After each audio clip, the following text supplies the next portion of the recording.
Many different approaches that you can have to the blockchain, but when we talk about blockchain in finance, in my opinion, there are three main approaches or categories, if you like.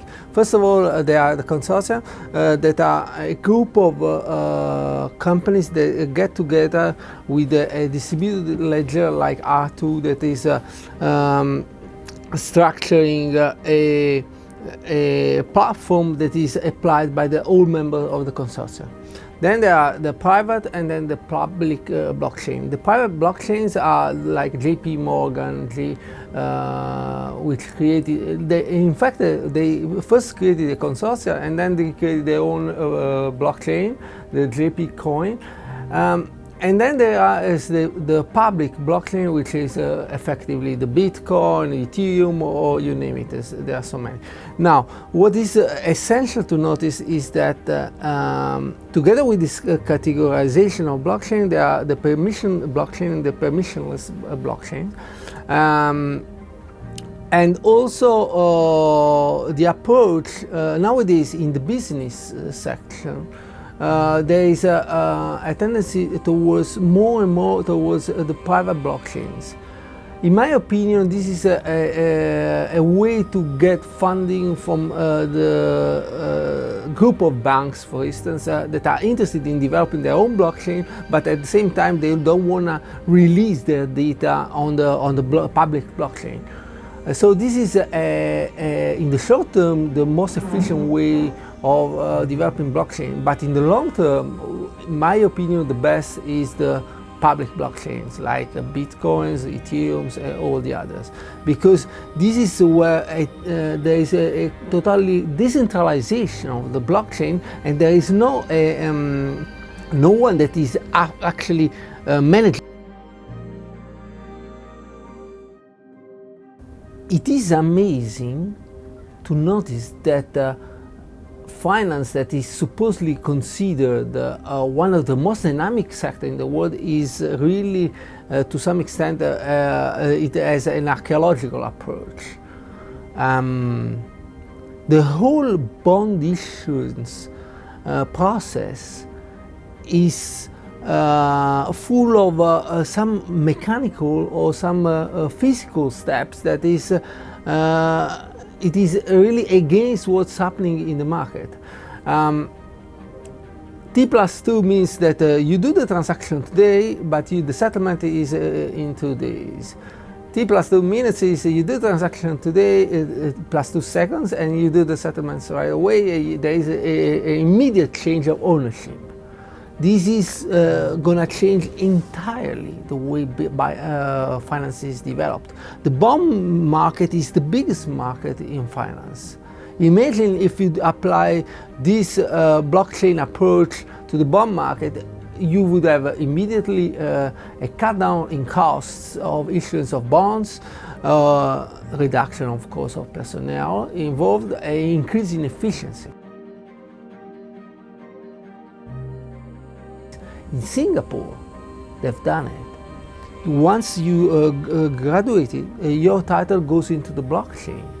So this has an immediate impact because, of course, you can use your titles anywhere in the world.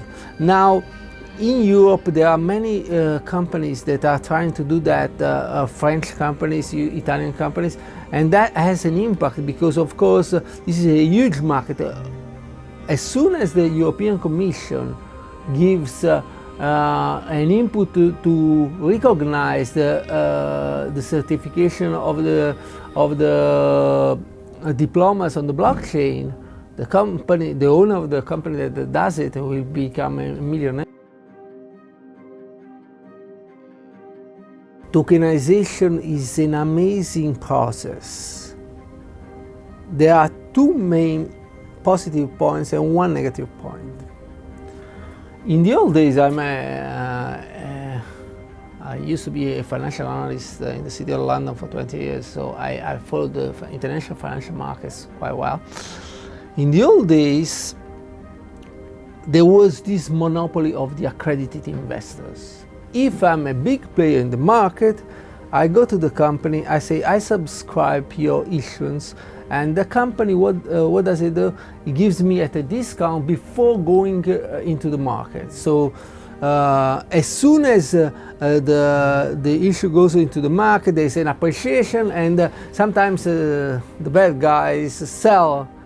Let's say that the price was 50, they get it at 20, and then after the issuance goes into the market, it goes to 70, the accredited investors sell it immediately at 70 and get 50, and the price drops, and who buys at 70 are the small shareholders, and they get the loss at 50, goes back.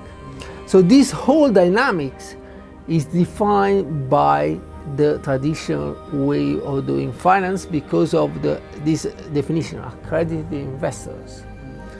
Now with tokenization, we haven't got that any longer, although the sandbox is being defined in different ways, and therefore some authorities are defining with some sort of definition of the investors with a certain amount of money that they must hold. But anyway, me and you as general persons in the city can subscribe an issuance, and we are on the same footing as an accredited investor.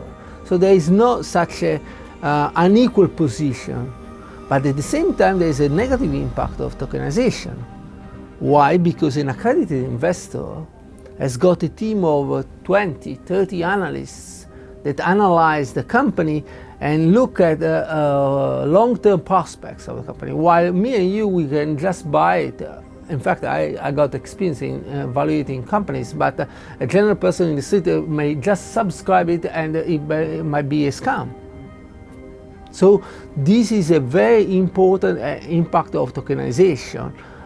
Gives access to everybody, but there is a need for regulation.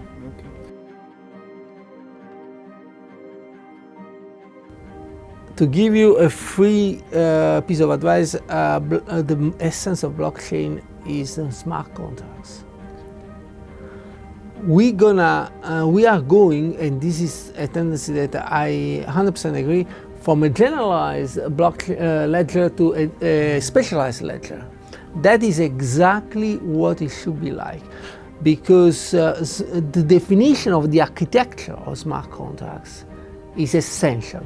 I've done 5-6 conferences this year on blockchain in finance, on United Nations Sustainable Development Goals, in education, in so many, now in luxury, so many areas. But the most important thing is not only the business, but how you structure the blockchain around the business. And that is, if you are able to look independently from the business, how that is structured and framed around the business, you get the right blockchain.